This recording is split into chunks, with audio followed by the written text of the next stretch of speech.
friends, welcome back to my YouTube channel Raftar Study. So today we are discuss about the residential status.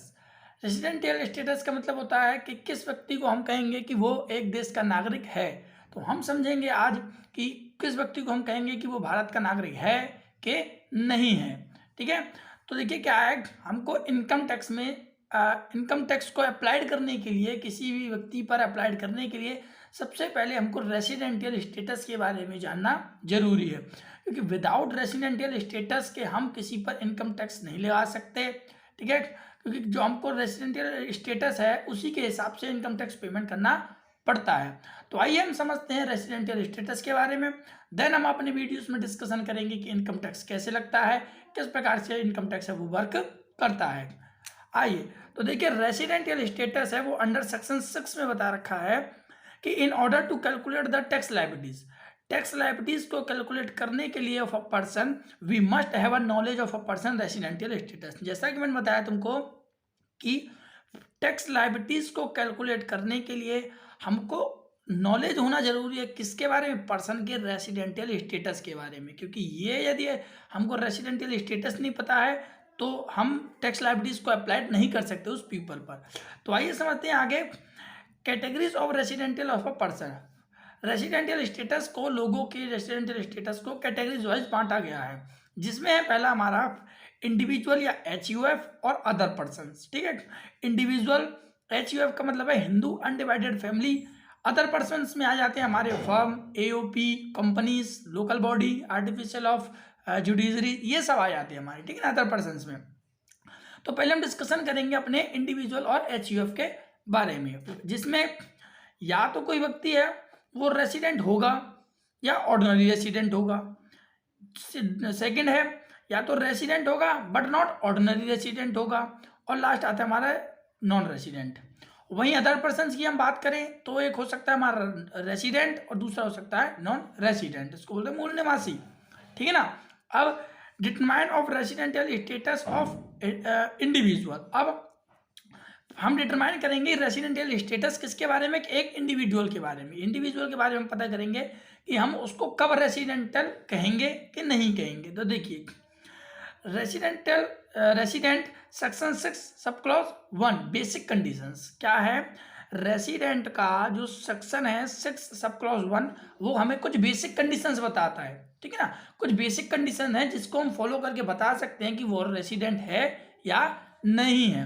तो देखिए, सबसे पहला क्या है हमारा, stay in India by a individual during the previous year great more than या equal to 182 days. देखिए, कहने का क्या मतलब है कि ऐसा व्यक्ति, इंडिविजुअल व्यक्ति जो इंडिया में रहा हो, स्टे किया हो प्रीवियस ईयर में, PY का यहाँ पे प्रीवियस ईयर है, प्रीवियस ईयर में या तो 182 डेज से एबव ज्यादा दिन रहा हो, या फिर 182 डेज से, या फिर 182 डेज रहा। ठीक है ना, मतलब कि मोर देन 182 डेज, 182 डेज से ज्यादा, या फिर इक्वल, या फिर फिक्स 182 डेज, तो हम उसको कहेंगे रेसिडेंट, कहेंगे हम उसको। ठीक है, ये फॉलो कर लेता है। अदरवाइज अब एक क्वेश्चन आपके दिमाग में आ रहा होगा, यदि वो 182 डेज नहीं रहा हो तो क्या होगा। तो बस उसका सेम है बेसिक कंडीशन। सेकंड क्या कहता है, यदि वो 182 डेज नहीं रहा हो तो क्या होगा, stay in India during previous year more than 60 equal to 60 days. क्या कह रखा है, स्टे किया हो इंडिया में 60 दिन या 60 दिन से ज्यादा। ठीक है ना, मीन 182 डेज से तो कम ही होगा, सीधी बात है। तो 182 डेज से कम, 60 से अबव और इक्वल टू 60 रहा हो, प्लस देखो ये तो सेटिस्फाई हो जाता है एक ही कंडीशंस में हमारी, वो सिंगल हम कहेंगे तो सेटिस्फाई हो जाएगा, बट ये फॉलो करने के लिए हमको दोनों को प्री फॉलो होना जरूरी है। सेकंड है हमारा, stay in India during 4 preceding years the previous year more then greater than 365 days. देखिए, कहने का क्या मतलब है कि यदि ये फॉलो कर लेता है तो पिछले साल को छोड़ करके, प्रीसीडिंग का मतलब होता है छोड़ करके, तो 4 ईयर्स, पिछले प्रीवियस ईयर को छोड़ करके पिछले के हमारे 4 ईयर्स, उन सब का सम। ठीक है ना, मीन्स उतने उन 4 ईयर्स में वो कम से कम 365 डेज रहा हो, 365 डेज रहा हो, तब हम क्या कहेंगे उसको, हम उसको कहेंगे रेसिडेंट। समझ में आया। मीन्स ये वाला रूल फॉलो करने के लिए तो एक ही चाहिए, बट इसके लिए ये दोनों का होना जरूरी है। ठीक है ना। प्रीसीडिंग मतलब समझ में आ रहा है, मान लो अभी 2021 चला तो 2021 को छोड़ करके पिछले के जो पूरे हैं 19, 18, 17, 16 ये सब क्या है हमारे प्रीसीडिंग ईयर्स, तो उनको 4 ईयर्स में 365 डेज स्टे किया हो इंडिया में, तब वो क्या कहलाएगा, रेसिडेंट कहलाएगा। तो ये थे हमारे दोनों बेसिक कंडीशंस।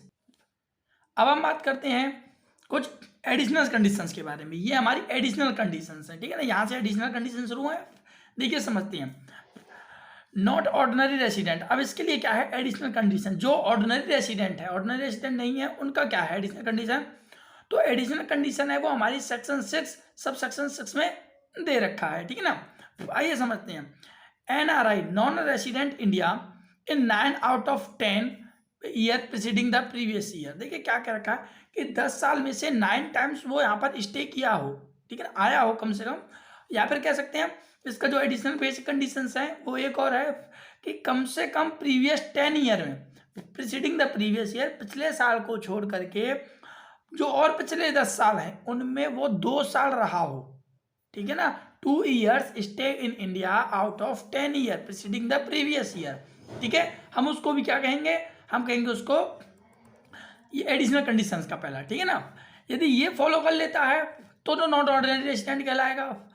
और क्या है, या तो ये कर ले या फिर ये क्या है, स्टे इन इंडिया, इंडिया में स्टे किया हो ड्यूरिंग 7 ईयर्स, ठीक है ना। वही प्रीसीडिंग द ईयर्स, तो लास्ट जो 7 ईयर्स हैं उसमें 729 डेज से ज़्यादा या फिर इक्वल टू 729 या फिर 730 डेज इतने में स्टे किया हो इंडिया में वो, ठीक है। मीन्स पिछले जो 7 साल, पिछले साल को छोड़ करके और जो पिछले साल हैं उन 7 सालों में उसका सम टोटल डेज 729 डेज होना चाहिए, 729 डेज होना चाहिए।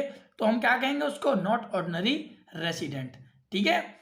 अब देखिए क्या रखा है यहाँ पे note, when individual does not satisfy any of the basic conditions he became non resident. मैंने आपको बताया, अभी हमने बेसिक कंडीशंस पढ़ी थी, तो ये कह रहा है कि जब इंडिविजुअल सेटिस्फाई नहीं कर पाता है any of the basic condition को किसी भी को नहीं कर पाता है। बेसिक कंडीशन क्या कह रही थी मेरी कि 182 डेज स्टे किया हो, मान लो 182 डेज से कम है, नहीं कर पा रहा है उस चीज़ को फॉलो।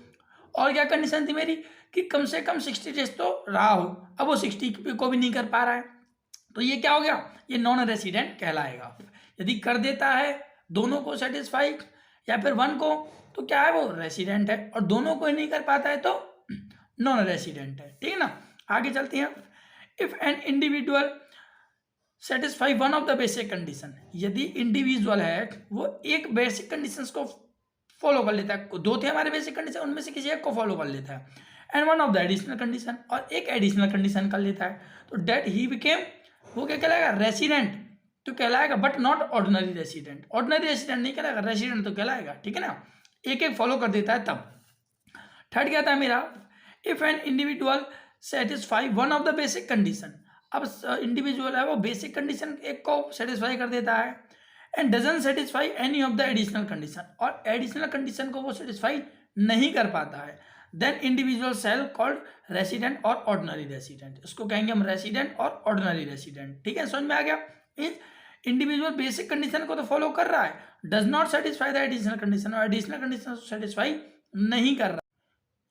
तो ये था हमारा रेसिडेंटल स्टेटस के बारे में, जिसमें हमने जाना कि इंडिविजुअल और HUF है, इसको कब हम कहेंगे कि रेसिडेंट है, ऑर्डिनरी रेसिडेंट है बट नॉट ऑर्डिनरी रेसिडेंट है, और रेसिडेंट है। तो ये हमने पढ़े थे बेसिक कंडीशंस कुछ, और पढ़े थे हमने एडिशनल कंडीशन, जिसके बेस पर हमारे कुछ न्यूमेरिकल क्वेश्चंस भी आते हैं कि डिफरेंट हमको केसेस दे दिए जाते हैं कि मान लो जैसे मिस्टर मोहन है, वो 2019 में इतने दिन रहा हो, और फिर 2020 में इतने दिन के पीरियड में रहा हो, इतने मंथ रहा हो, तो हमको इसमें कैलकुलेट करना पड़ता है कि टोटल वो कितने डेज स्टे किया हो, और कब हम उसको कहेंगे रेसिडेंट, कब हम कहेंगे उसको नॉट ऑर्डिनरी रेसिडेंट। जब आपको बेसिक कंडीशंस और एडिशनल कंडीशंस दोनों याद होंगी, तभी जाकर के आप उनको बता सकते हैं उनके स्टेटस के बारे में कि ये रेसिडेंट है कि रेसिडेंट नहीं है। हम अपनी नेक्स्ट वीडियो में भी न्यूमेरिकल्स के बारे में डिस्कशन करेंगे। Thank you.